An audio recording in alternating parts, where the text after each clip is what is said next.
اس کے زخموں پر بکھیر دی اور جلد جلد گاؤں کی طرف بڑھنے لگا۔ شنکری بھی اس وقت گاؤں میں داخل ہو رہی تھی۔ 2 سال ہوئے جب وہ ہریدوار کنبھ پر گنگا اسنان کے لیے گئی تھی تو اس کا ایک لوتا لڑکا پاگل کتے کے کاٹنے سے مر گیا تھا۔ رات کو ارد گرد کے اجاڑ بیابان سے گیدڑ آ جاتے اور ساری رات ان کی گاؤں کے آوارہ کتوں سے لڑنے کی آوازیں سنائی دیتی رہتی۔ کئی مرتبہ پاگل گیدڑ کتوں کو کاٹ جاتے اور ہر سال 2-3 درجن آدمی، عورتیں، بچے ان دیوانے کتوں کا شکار ہو جاتے۔ ان بیمار فاقہ زدہ کتوں کو مروایا نہ جا سکتا تھا کیونکہ وہ جیو ہتیا کے پاپ کا ارتکاب نہیں کرنا چاہتے تھے۔ بہت کوشش کے باوجود سیتل گاؤں والوں کو سمجھانے میں ناکام رہا۔ بیٹے کی موت مائی شنکری کے لیے بہت صبر آزما ثابت ہوئی۔ وہ پاگل سی ہو گئی تھی۔ جب کبھی عورتوں کو پنگھٹ کی طرف پانی بھرنے جاتے دیکھتی تو دمے کی کھانسی سے اٹکتی ہوئی آواز میں چلانے لگ جاتی، بیٹوں اپنے بچوں کو گھر اکیلے مت چھوڑ جاؤ۔ گایوں سے پوچھتی پھرتی کہ وہ بچڑوں کو اکیلے چھوڑ کر کہاں جا رہی ہیں۔ سارا دن کھیتوں میں چڑیوں کے پیچھے لڑکھڑاتی پھرتی اور ان سے التجا کرتی کہ وہ اپنے بچوں کو اکیلا نہ چھوڑیں۔ اس کے سر کے بال جھڑ چکے تھے، اس کا سکڑا ہوا چہرہ جھریوں سے بھر آیا تھا، اس کی پرچھائیوں میں چھپی ہوئی غیر متحرک آنکھیں حلقوں میں ڈگر ڈگر کرتی رہتی تھی اور لبوں کے کونے بڑے اجیرن طریقے سے نیچے کی طرف لٹک رہے تھے۔ سیتل کو دیکھ کر مائی شنکری کے پھٹے سوکھے لبوں میں مسکراہٹ کی ہلکی سی لکیر کھنچ جاتی، لیکن اسے یہ مرجھائی ہوئی مسکراہٹ آنسوؤں کو روکنے کی کوشش معلوم ہوتی۔ گاؤں کے شروع میں ٹھاکر دوارا تھا جس کے برابر میں مولسری کے درخت کے نیچے چارپائی پر بیٹھا وہاں کا زمیندار حقہ گڑگڑا رہا تھا۔ اس کے ہواری اور خوشامدی ارد گرد بیٹھے چرس اور گانجے کے دم لگا رہے تھے۔ حسب معمول لغو باتیں ہو رہی تھی۔ ٹھاکر دوارے کی پکی دیواری ناقوس اور شنکھ کی پرشور آوازوں سے گونج رہی تھی۔ شام کی آرتی ہو رہی تھی اور مندر کے پجاری اوم جے جگدیش ہرے چلا رہے تھے۔ پچھلی طرف بڑ کا بوڑھا درخت کمر جھکائے کھڑا تھا۔ اس کے نیچے مندر کے ناکارہ سانڈ زمین پر لیٹے مٹی سے جسم رگڑ رہے تھے۔ جب کبھی کسی کو سر پر آتی بلا کے لیے اپائے کرنا ہوتا یا ایشور سے کوئی سفارش کرنا ہوتی تو مندر کو ایک بیل دان کرنے کا وعدہ کرتا اور مراد برانے پر سستے سے سستا بیل لا کر مندر پر چڑھا دیتا۔ وہ بیمار کمزور بیل گایوں کی نسل خراب کرتے پھرتے۔ اب وہ بنارس سے اچھی نسل کے بیل کا انتظام کر کے آ رہا تھا جسے پرسوں گنیش چودس کے تہوار پر وہاں کے ڈیری فارم والوں نے گائیں بیاہنے کے لیے لانا تھا۔ سیتل ٹھاکر دوارے سے آگے بڑھا۔ مندر کے کنویں پر عورتیں پانی بھر رہی تھی۔ اس نے ان کے پیلے جوانی کی صحت سے ناآشنا چہروں کی طرف دیکھا۔ ان کو دیکھ کر اس کے دل میں ہمیشہ ایک ہوک سی اٹھتی اور وہ سوچنے لگ جاتا کہ ان بدنصیب عورتوں کے لیے کبھی جوانی آتی ہی نہیں۔ بچپن، پھر لڑکپن اور اس کے بعد فوراً بڑھاپا اور اکثر اس سے پہلے ہی موت۔ کنویں کی چرخی کی کھڑکھڑ، ڈول کا دھڑام سے کنویں میں گرنے کا دھماکہ اور پھر اس کے اوپر کھینچے جانے کی چوں چوں اب اس کے لیے مانوس آوازیں بن چکی تھیں۔ حسب معمول پانی بھر رہی عورت دائیں ٹانگ کنویں میں بڑھا کر میلے کیچڑ آلود پیر سے رسے کو چرخی پر رکھنے کی کوشش کر رہی تھی۔ ڈول کے شکستہ پیندے میں کئی سوراخ تھے اور اوپر نکلنے تک اس کا پانی آدھے سے کم رہ جاتا۔ آدھی درجن کے قریب لڑکے لڑکیاں جو ماؤں کے ساتھ کنویں تک آئے تھے ایک دوسرے کے کرتوں کا پچھلا حصہ پکڑے چھک چھک کرتے ہوئے ریل گاڑی کھینچ رہے تھے۔ قریب ہی ایک 5-6 سال کی لڑکی گائے بھینسوں کے پانی پینے والے حوض میں ڈبکیاں لگا رہی تھی۔ چند لڑکے بکریوں کی سوکھی ہوئی منگنیاں اکٹھی کر کے ایک دوسرے پر اڑا رہے تھے۔ سیتل کا گھر گاؤں کے دوسرے کنارے پر تھا۔ تھکان کی وجہ سے اس کی رفتار معمول سے کم تھی۔ راستے میں کئی جگہ گوبر کے ڈھیر سڑک روکے ہوئے تھے جن پر سے مکھیاں اڑ کر چند سیکنڈوں کے لیے اس کے گرد ہو جاتی اور وہ سٹ پٹا کر قدم تیز کر دیتا۔ چندو ایک جھوپڑی کے ساتھ پیشاب کر کے بے احتیاطی سے سامنے کی طرف تھوکتا اسے رام رام کہتا ہوا قریب سے گزر گیا۔ آگے راستے میں ایک کھٹیا کے پائے پر دیا جل رہا تھا۔ برابر میں منگل کی بہو بیٹھی اپلوں کے لیے گوبر سنوارتے ہوئے اس زور سے ہاتھ مار رہی تھی کہ دور دور تک چھینٹیں اڑ رہی تھی۔ منگت رام کی دکان جو سیتل کے گھر کے قریب ہی تھی بند ہو چکی تھی۔ بہت سے کتے دکان کے آگے کھڑے ہوئے خالی سکورے اور دہی چٹنی کے پتے چاٹ رہے تھے اور ایک دوسرے پر بھونک رہے تھے۔ سیتل کو دیکھ کر انہوں نے بھونکنا اور لڑنا بند کر دیا۔ کئی کتے اگلی ٹانگ اٹھا کر ادھڑی ہوئی کھال کھجانے لگے، کئی تھوتھنی پر بھنبھناتی ہوئی مکھیوں پر منہ مارنے لگے۔ ایک کتا دم ٹانگوں میں دبا کر بیٹھ گیا۔ ان کی سرخ بے بال چمڑی زخموں اور بیماریوں سے گل چکی تھی، جس میں سے فاقہ زدہ ہڈیاں اس طرح جھانک رہی تھیں جیسے مظلوم ظالم کی طرف دیکھ رہا ہو۔ یہ کتے دوزخی انسانوں کی ملعون پرچھائیوں کی طرح اپنے کوڑھی جسم لیے ادھر ادھر رینگتے، سارا دن گلیوں اور کھیتوں میں غلاظت چاٹتے پھرتے اور خشمگین غیر حیوانی آنکھوں سے ہر ایک کو گھورتے رہتے۔ وہ شام کو بلا ناغہ اس دکان کے آگے اکٹھے ہوتے اور ساری رات لڑائی اور اف اف سے ہلڑ مچائے رکھتے۔ منگت رام کی دکان کے بائیں طرف بیڑے کے درخت کے نیچے ایک سفید گائے لیٹی ہوئی تھی۔ 1.5 سال ہوا جب منگت رام کی ماں مرنے لگی تو اس نے گو دان کی خواہش ظاہر کی۔ وہ فوراً شہر جا کر گوشالہ سے ایک گائے خرید لایا۔ پھاکا کرنے سے وہ کئی برس سے خشک ہو چکی تھی۔ اس کی ٹانگوں کے نچلے حصے کٹے ہوئے تھے، جنہیں غالباً کسی دوسری گائے کی ٹانگوں سے پیوند دیا گیا تھا تاکہ وہ غیر قدرتی عجوبہ بن کر نمائش کے لیے زیادہ متبرک ہو جائے۔ اس وجہ سے منگت رام کو گائے بہت سستے داموں مل گئی تھی۔ برہمن کو رسمی طور پر دان کرنے کے بعد اسے یہاں لٹا دیا گیا تھا اور وہ درخت سے گرے پتے کھا کر زندہ رہنے کی کوشش کر رہی تھی۔ 2 ہفتوں سے اس کی گردن پر چچڑی چمٹی ہوئی تھی جو اب بہت پھیل چکی تھی۔ اسے گائے کے دل تک پہنچنے میں ابھی 6-7 روز اور تھے۔ جیسا کہ منگت رام کہتا تھا وہ قدرتی موت مر جائے گی۔ سیتل اس کے لیے شہر سے مرہم لایا تھا۔ گائے کے قریب جا کر چچڑیاں ٹٹول ٹٹول کر وہ مرہم لگانے لگا۔ جب سیتل گھر پہنچا تو مختلف قسم کے خیالات اسے اپنا تعاقب کرتے جان پڑ رہے تھے۔ پچھلے چند مہینوں کی یادیں دائرہ نما سائے بن کر اس کی آنکھوں کے آگے پھیل سکڑ رہی تھی۔ اسے اس گاؤں میں آئے 5 مہینے ہو چکے تھے۔ جب وہ کالج میں پڑھتا تھا تو سوچا کرتا تھا کہ ہندوستان میں 7 لاکھ گاؤں ہیں۔ اگر 60 لاکھ نوجوان ان کی بہتری اور بہبودی کے لیے زندگی وقف کر دیں تو 10 سال میں ہی اس بدنصیب ملک کی کایا پلٹ کی جا سکتی ہے۔ وہ ایک ایسا ہی نوجوان بننا چاہتا تھا۔ کالج کی تعلیم کے بعد وہ اس گاؤں جھنجھاد میں جو بالیا ریلوے اسٹیشن سے 22 میل جنوب مغرب کی طرف تھا 3 بیگھہ زمین داہی پر لے کر آباد ہو گیا تھا۔ گاؤں کی حالت اس کے اندازے سے بھی خراب نکلی۔ یہ ہندوستان کے دیگر دیہات کی طرح کیچڑ اور گوبر کی بنی ہوئی چھوٹی چھوٹی بے ڈھب جھونپڑیوں کا جمگھٹا تھا۔ جھونپڑیاں بنانے کے لیے مٹی ایک ہی جگہ سے کھودی گئی تھی جہاں بہت بڑا گڑھا ہو گیا تھا جو برسات میں اچھا خاصا جوہڑ بن جاتا۔ آہستہ آہستہ سوکھ کر اس کا پانی گاڑھا ہوتا جاتا۔ مویشی اسی میں نہاتے، گاؤں کی نیچ جاتیوں کے لوگ اسی سے پینے اور نہانے کے لیے پانی لیتے اور اسی میں کپڑے صاف کرتے۔ اس جوہڑ پر ہر موسم میں مچھروں کی چھاؤنیاں لگی رہتی تھیں جو رات کے وقت لوگوں کو پل بھر کے لیے بھی چین نہ لینے دیتے تھے۔ ہر سال درجنوں جانیں ملیریا کا شکار ہو جاتی اور موسمی بخار کا ایک آدھ حملہ ہر ایک کو مہینوں کے لیے ناکارہ بنا جاتا۔ 1-2 سال بعد چیچک اور ہیضہ بھی رہی سہی کسر پوری کر دیتے۔ جھونپڑیاں بالکل کچی تھیں۔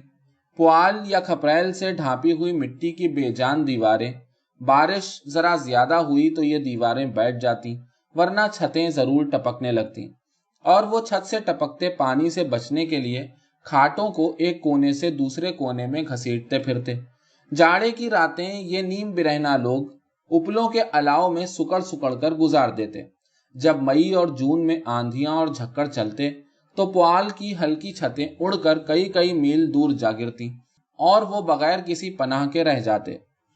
جھونپڑیوں میں کوئی کھڑکی یا روشن دان نہیں تھا۔ چولہے کا دھواں اندر ہی چکر کاٹتا رہتا۔ لالٹین تو کیا، مٹی کے تیل کے معمولی سے لیمپ بھی ان کی قسمت میں نہیں تھے۔ کڑوے تیل کے دیے سے نکلتی ہوئی کالی سپولیاں ہوا کو ڈس ڈس کر زہر بنایا کرتی تھیں۔ کسی بھی گھر میں پائخانہ نہ تھا۔ بچے گلیوں میں بیٹھ لیتے، مرد اور عورتیں باہر کھیتوں میں چلے جاتے۔ اس غلاظت کی وجہ سے کروڑوں مکھیاں، کیڑے، ٹڈے اور دیگر حشرات الارض اتنا کوہرام مچائے ہوئے تھے کہ جینا دوبھر تھا۔ ہر طرف گندگی اور گرد تھی اور لوگوں کے دلوں میں اس سے بھی متعفن جہالت پڑی سڑ رہی تھی۔ ہندوستان میں پھولوں کے سوا ہر چیز بدبودار ہے۔ گاؤں کا سب سے پیچیدہ مسئلہ وہاں کی گائیں تھی۔ 117 کے گلے میں سے 100 سے زائد تو سوکھی تھی، باقی صرف پاؤ ڈیڑھ دودھ دیتی تھی، جو گاؤں والوں کی ضرورت کے لیے ناکافی تھا۔ رات کو یہ گائیں فصلیں خراب کرتی پھرتیں اور دن بھر باہر اجاڑ میں گھاس کی پتیوں کی تلاش میں گزار دیتی۔ ان کے چارے کا کوئی انتظام نہیں تھا۔ سیتل نے لوگوں کو چارہ بونے کی ترغیب دی اور خود مصری کلوت کی پتیاں گھاس منگوا کر اپنی زمین میں بوئی۔ وہ ایک 10 سیر دودھ دینے والی گائے خرید لایا تھا، جس سے وہ اپنے اسکول کے بچوں کو دودھ پلایا کرتا تھا، اور وہ گاؤں کی گایوں کی نسل کو بہتر بنانے کی ہر ممکن کوشش کر رہا تھا۔ صبح اندھیرے سیتل آس پاس کے دیہات میں اطلاع دینے چلا گیا کہ اگلے دن وہ لوگ گائیں بیاہنے کے لیے لے آئیں۔ جب وہ شام کو لوٹا تو سارے دن کے سفر سے تھک کر چور ہو چکا تھا اور اس کے قدم بڑی مشکل سے اٹھ رہے تھے۔ حسب معمول چرواہے گایوں کی دمیں مروڑتے، ان کی پیٹھ پر چھڑیاں برساتے گاؤں میں داخل ہو رہے تھے، اور اسی طرح وہ بوڑھی گائے ان کے پیچھے پیچھے لڑکھڑا رہی تھی۔ وہ معمولی سے زیادہ تھکی ہوئی معلوم ہو رہی تھی۔ غالباً اس دن اسے کچھ بھی میسر نہ ہو سکا تھا۔ یکایک وہ کھڑی ہو گئی اور گردن اٹھا کر حسرت بھری نظروں سے گرد کے بادلوں میں چھپے ساتھیوں کی طرف دیکھنے لگ گئی۔ اس کی ٹانگیں جواب دے چکی تھی۔ وہ زمین میں لیٹ گئی۔ ارد گرد گھومتے کتے اسے گرتا دیکھ کر ادھر دوڑے۔ یہ دیکھ کر کہ اس کا آخری وقت آ پہنچا ہے، وہ زور زور سے بھونکنے لگے، جسے سن کر اور بہت سے کتے بھی ادھر آ جمع ہوئے۔ وہ پر اشتیاق تھوتھنیوں سے اسے سونگھنے اور خشک زبانوں سے اسے چاٹنے لگے۔ ان کے وحشت ناک جبڑوں میں پانی بھر آیا تھا۔ ان کی بھوکی پسلیاں پھڑپھڑا رہی تھیں۔ گائے نے سر اٹھا کر چند بار ادھر ادھر ہلایا اور بے بس ہو کر زمین پر رکھ دیا۔ اس کا منہ کھلا ہوا تھا، جس میں سے زبان لٹک رہی تھی۔ کتے بھونکتے، چیختے، غراتے، ہانپتے، وحشی تیکھے دانت کچکچاتے، اپنی شدید ضرورت سے مجبور اس کی بوٹیاں نوچنے لگے۔ سیتل بھی اتنی دیر میں وہاں پہنچ چکا تھا۔ گائے ہانپ رہی تھی اور اپنی آنکھوں کی بھیگی خلا میں سے کتوں کو گھور رہی تھی۔ سیتل کو دیکھ کر کتے ڈرتے ڈراتے پیچھے ہٹ گئے، سوائے ایک حاملہ کتیا کے جس کی نیلی آنکھوں سے کئی ننھی بھوکی جانیں جھانک رہی تھیں۔ دوسرے کتے ڈگمگا رہے تھے۔ اس نے مامتا سے مجبور ہو کر بے باکی سے لپک کر گائے کے منہ میں سے لٹکتی ہوئی زبان نوچ لی۔ گائے تڑپنے لگی۔ اس کے ڈیلے ابھر آئے، ان میں نفرت اور غصہ جھلک رہا تھا۔ اس کی لیکھوں بھری پلکیں پھڑپھڑانے لگیں، اس کے نتنے پھول گئے اور چند لمحوں ہی میں وہ اپنے جسم کے دکھوں سے آزاد ہو گئی۔ سیتل کا رواں رواں کانپ اٹھا۔ اسے آنکھوں پر اعتبار نہیں آ رہا تھا۔ تلخ گھناؤنی الجھن سے اس کا دماغ چکرانے لگا۔ اس سے وہاں کھڑا نہ ہوا گیا۔ کتیا کی آنکھوں میں بھوک سے تڑپتی ہوئی ننھی ننھی جانیں، چچری زدہ سفید گائے کی موت کا انتظار اور اس کی کٹی ہوئی ٹانگیں، بھوری گائے کے زخموں میں چونچ مارتے ہوئے کوے، ان کے سوا راستے میں اسے کچھ بھی دکھائی نہیں دے رہا تھا۔ بہت سی ملول زخمی آوازیں اس کے کانوں کے پردے ڈگڈگا رہی تھیں۔ کمرے میں پہنچ کر سیتل نے کانپتے ہوئے ہاتھوں سے لیمپ روشن کیا اور چارپائی پر لیٹ گیا۔ اس کے ذہن میں بے شمار متضاد خیالات ایک دوسرے سے دست و گریبان ہو رہے تھے۔ نیم غنودگی کے عالم میں اس کے آگے گاؤں کی تمام گائیاں گھومنے لگیں۔ مریل گایوں کی ہڈیوں کے درمیانی گڑھے یکایک اسے بہت گہرے اور تاریک معلوم ہونے لگے، جن میں بے انتہا لوگ ٹھوکریں کھا کر گرتے جا رہے تھے۔ گایوں کی بھوکی ننگی پسلیاں تیز چھریاں بن کر اس کا جسم چیرنے لگیں۔ سیتل نے لیمپ کی مدھم لو کی طرف دیکھا۔ وہ اس کی کانپتی ہوئی تھوڑی کی طرف تاک رہی تھی اور اس کے ہیجانی جذبات کا بغور معائنہ کر رہی تھی۔ ماحول سے نفرت کا احساس اس پر غالب ہوتا جا رہا تھا۔ ملامت کے چپتے ہوئے خیالات اس کے جسم پر لاتعداد کھٹملوں کی طرح رینگنے لگے۔ اسے ایسا لگ رہا تھا کہ اس کی نسوں میں خون کی جگہ زہر بھر دیا گیا ہے۔ کھوپڑی میں کڑوا دھواں اور وہ کھاری سمندر کو شہد کی ایک دو بوندیں ڈھال کر میٹھا کرنے کی طفلانہ کوشش کر رہا ہے۔ اس کے بعد وہ لیمپ کے شعلے کو بڑے انہماک سے دیکھنے لگا۔ وہ اسے کہہ رہا تھا کہ شہر ہی وہ مکھیوں کے چھتے ہیں جن میں تہذیب و تمدن کا شہد پیدا ہوتا ہے۔ جب تک ہندوستان کے کم از کم آدھے گاؤں اکٹھے کر کے شہر نہیں بنا دیے جاتے، تب تک یہ جہالت دور نہیں ہوگی اور ترقی خواب ہی رہے گی۔ اس کے بہت عرصے بعد تک وہ چکاچوند آنکھوں سے لیمپ کا چہرہ تکتا رہا۔ اس کے دماغ سے عجیب قسم کے تصورات کے بخارات اٹھ رہے تھے۔ کبھی کبھی ذہن پر بے بسی کا سکون چھا جاتا، لیکن اسے اس سکون کے حملے خیالات کی بمباری سے بھی زیادہ پریشان کر دیتے۔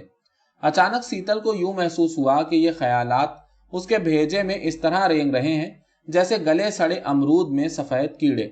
وہ سٹ پٹا کر کھاٹ سے اٹھ کھڑا ہوا، کن پٹیاں رگڑنے اور سر جھٹکنے لگا۔ گاؤں میں داخل ہوتے گیدڑوں کی ہو ہو ہپ ہپ، کتوں کی دردناک اف اف، سوروں کی چیخیں، مچھروں کی بھن بھناہٹ، الوؤں کی ہوک اور دوسری سینکڑوں قسم کی ناقابل فہم پرشور آوازیں اس کے کانوں میں بجنے لگی۔ اسے یہ سب پرماتما سے موت کے لیے دعائیں معلوم ہو رہی تھیں۔ باہر ہوا درختوں کو جھٹکے دے رہی تھی۔ ان کے پتوں کی سرسراہٹ سے سیتل کو یوں محسوس ہونے لگا کہ پرندوں کے بے شمار جھرمٹ کسی دوسری دنیا کی طرف اڑے جا رہے ہیں۔ کتوں کی اف اف اسے موت کے لیے بے بس خواہش معلوم ہونے لگی۔ اس کا اپنا دل بھی موت کے لیے للچانے لگا۔ اس کے جسم میں سوئیاں سی چبھ رہی تھی۔ اسے محسوس ہونے لگا کہ ایسے تصورات کا فوارہ اس کے دل میں پھوٹ پڑا ہے جنہیں اس کی فطرت سے کوئی نسبت نہیں، اور یہ اجنبی خیالات اس پر غالب ہوتے جا رہے ہیں اور اس کے ہاتھوں کو ایک ذریعہ بنانا چاہتے ہیں۔ سیتل نے کھیتوں کے چوہے مارنے کا زہریلا سفوف آٹے میں گھولا اور اسے لے کر مکان سے باہر کتوں کی آوازوں کی طرف چلنے لگا۔ اسے ایک زبردست کشش ان کی طرف کھینچ رہی تھی۔ آسمان کی نیلی مٹیالی خاموشی میں ننھے ننھے بادل راستہ بھول کر بھٹک رہے تھے۔ اندھیرے کی گہری دھاریاں غم آنگی آنکھوں سے اسے تک رہی تھیں۔ جوہر کی تہ میں ننھے معصوم ستارے کانپ رہے تھے۔ وہ منگت رام کی دکان کے قریب پہنچا۔ تمام کتے سفید گائے کا حلقہ کیے ہوئے تھے۔ ان کے دانتوں میں ایک نئی وحشت تھی۔ بے بسی کے عالم میں جیسے کسی بیرونی طاقت کے زیر اثر اس نے زہریلے آٹے کو کتوں کے آگے ڈال دیا۔ وہ لپ لپ اسے چاٹنے لگے۔ سیتل کے چلے آنے کے بعد چچری کی ستائی گائے نے بھی آس پاس رینگ کر اسے چاٹ لیا۔ اگلی صبح سیتل بیدار ہوا تو رات کی نیم خوابی کے نقوش اس کے ذہن سے پوری طرح نہیں مٹے تھے۔ جب وہ نہا کر کپڑے بدل کر باہر نکلا تو اس نے دیکھا کہ کتوں کے علاوہ سفید گائے بھی اس کی جرأت پریشان کا شکار ہو چکی ہے۔ گاؤں والے کانا پھوسی کر رہے تھے اور سب اسے مشکوک نظروں سے دیکھ رہے تھے۔ مختلف چیزیں بیچنے والے مندر کے ارد گرد ساما سجا رہے تھے۔ نزدیکی دیہات کے لوگ میلہ دیکھنے آنے لگ گئے۔ بھینسیں جوہر سے نکل آئی تھیں اور گیلے کیچڑ بھر جسم تماشائیوں سے رگڑ رہی تھی۔ ایک بوڑھا برہمن مندر کے برابر میں بیٹھا مالا، کنٹھے، جنیو، گنگا جلیاں فروخت کر رہا تھا۔ قریب ہی دو دیہاتی سگریٹ کی خالی ڈبی میں سے نکلے ہوئے چاندی نما ورق کے لیے تکرار کر رہے تھے۔ 4 آنے کی فوٹو والے فوٹوگرافر کے محل اور باغیچے والے پردے کا بہت سے لوگ معائنہ کر رہے تھے۔ اتنے میں ڈیری فارم کے ملازم سانڈ لیے آ پہنچے اور لوگ اس کے ارد گرد اکٹھے ہونے لگے۔ سیتل گاؤں کی دوسری طرف جہاں گائیں اکٹھی کی ہوئی تھی بیل لے جانے کے لیے مجمع کو ایک طرف کرنے لگا۔ لوگوں نے اتنا موٹا اور تندرست بیل پہلی بار دیکھا تھا۔ وہ بھی اس کے پیچھے ہو لیے۔ حسب عادت منع کرنے کے باوجود لڑکے اسے چھیڑنے لگے۔ ٹھاکر کیرت سنگھ کا لڑکا اس کی دم مروڑنے لگا۔ بیل درد برداشت نہ کر سکا اور اس نے ٹھاکر کے لڑکے پر حملہ کیا۔ دم چھڑا کر وہ لوگوں کے جمگھٹے سے بھاگ نکلا۔ لوگ بھی اس کے پیچھے بھاگنے لگے۔ زمیندار کے لڑکے کو چوٹ لگی دیکھ کر کئی آدمی بیل کو لاٹھیوں اور چھڑیوں سے پیٹنے لگے۔ بیل نے بھی چند اور آدمیوں کی جوتیں لگائیں، جس سے لوگوں کا غصہ اور بھی بھڑک اٹھا۔ انہوں نے بیل کو اس بے رحمی سے پیٹا کہ اس کی پیٹھ سرخ ہو گئی اور وہ زمین پر گر پڑا۔ سیتل سے لوگ ناراض تھے ہی، بیل کو بچانے کی کوشش میں وہ بھی اتنا پیٹا گیا کہ نیم جان ہو کر گر پڑا۔ ڈیرے کے ملازم جنہیں خود کم و بیش چوٹیں آئی تھیں، ان دونوں کا بھینسا گاڑی میں ڈال کر شہر کی طرف لے گئے۔ مندر کے ایک برہمن نے گاڑی میں بے ہوش پڑے سیتل کی طرف آنکھوں سے اشارہ کرتے ہوئے کہا، دیکھا، ایشور نے گو ہتیا کے پاپ کی کتنی جلدی سزا دی۔ گاؤں میں گو ہتیا ہوئی تھی، اس لیے پجاریوں نے گنیش چودس کا تہوار منانے سے انکار کر دیا۔ شام کو ٹھاکر دوارے میں اس کے پرائشچت کے لیے تدبیریں سوچنے کے لیے پنچایت ہوئی۔ 101 سیر گھی کا ہون ہونا ضروری تھا، کیونکہ مندر کے پجاری دیسی گھی کے دام وصول کر کے اور بناسپتی گھی جلا کر کافی نفع حاصل کر لیا کرتے تھے۔ گودان بھی لازمی تھا۔ ان پجاریوں کی سیتل کی 10 سیر دودھ دینے والی گائے پر نظر تھی۔ مختلف قسم کے وید منتروں کا 1.25 دفعہ جاپ ہونا تھا۔ گنگا جل گاؤں میں چھڑکا جانا تھا۔ اس سب پر انہوں نے 200 روپے گنوا دیے۔ آخر بہت منت سماجت کے بعد 100 روپے پر فیصلہ ہوا، جس میں سے آدھے زمیندار نے دینے کا وعدہ کیا۔ ہون، گودان اور دوسری رسومات کا 4 دن کے بعد ہی مہورت نکل گیا۔ ٹھاکر کیرت سنگھ نے سیتل کی گائے اپنے پاس منگوا لی۔ گاؤں والوں نے بھی 2 دن میں 50 روپے اکٹھے کر دیے۔ تیسرے دن ٹھاکر سیتل کی گائے کو شہر لے گئے، اسے بوچڑ خانے میں 88 روپے میں بیچ دیا اور پھر گوشالہ کا رخ کیا۔ گوشالہ کے دروازے پر کرشن جی کی تصویر تھی۔ نیلے رنگ کے کرشن مراری صحت مند بشاش گایوں کو سبزی سے مست کر رہے تھے، اور گوشالہ کے اندر وہی بھوکی موت کا انتظار کرتی ہوئی گائیں تھیں۔ وہاں سے ٹھاکر جی نے ایک سوکھی گائے، جیسی کہ گاؤں میں پہلے ہی بہت سی تھیں، 13 روپے کو خریدی۔ اس کے بعد بازار سے 5 روپے کے بتاشے لیے اور باقی 70 روپے سنبھال گاؤں لوٹ آئے۔ اگلی صبح ٹھاکر دوارا خوب سجا ہوا تھا۔ آم اور نیم کے پتوں کی جھنڈیاں اس کے چاروں طرف لگی ہوئی تھیں۔ دروازے پر گیلے کپڑوں کے ستون کھڑے کیے ہوئے تھے۔ اندر گیرو سے جا بجا گنیش کا نشان بنا ہوا تھا۔ سنگے مرمر کے فرش کو پوتر بنانے کے لیے اس پر گوبر کا لیپ کیا ہوا تھا۔ کرشن جی کی مورتی پر چندر کلا کا سنہری مکٹ، جو خاص موقعوں پر باہر نکالا جاتا تھا، لگا ہوا تھا۔ ہون کے بعد ٹھاکر کیرت سنگھ نے گائے منگوا بھیجی۔ اس کا سارا جسم گیرو سے رنگا ہوا تھا اور اس پر لگے ہوئے چاندی کے سفید ورق بہت بھلے معلوم ہو رہے تھے۔ اس کے سینگوں پر کناری وامولی لپٹی ہوئی تھی۔ اس نے تمام لوگوں کا ہاتھ چھوا کر گائے برہمن کو دے دی۔ وہ سیتل کی گائے کے بجائے اس مریل گائے کو دیکھ کر بہت سٹ پٹائے، لیکن خاموشی کے سوا چارہ ہی کیا تھا۔ ٹھاکر جی نے 50 روپے اپنی گرہ سے نکال اور 50 گاؤں والوں کے ڈال 100 پجاری کے ہاتھ میں پکڑا دیے۔